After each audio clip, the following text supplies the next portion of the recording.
அம்பத்தூரில் உள்ள ஆவின் நிறுவனத்தில் அமைச்சர் மனோ தங்கராஜ் நள்ளிரவில் திடீர் ஆய்வு மேற்கொண்டார்.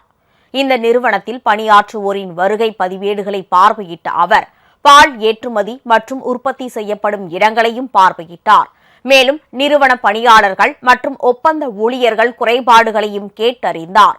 பின்னர் செய்தியாளர்களை சந்தித்த அவர் ஆவின் நிறுவனங்களில் உள்ள குறைபாடுகள் மற்றும் பிரச்சினைகள் சரி செய்யப்பட்டு வருவதாக கூறினார்.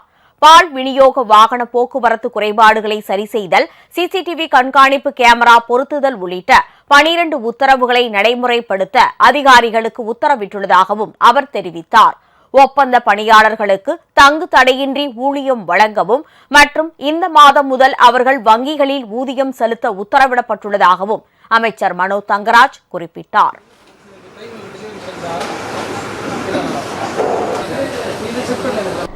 அவங்களுடைய சம்பளத்தை நிச்சயமாக இந்த மாதத்திலிருந்து வங்கி கணக்கில் அவர்களுக்கு செலுத்தப்படும்.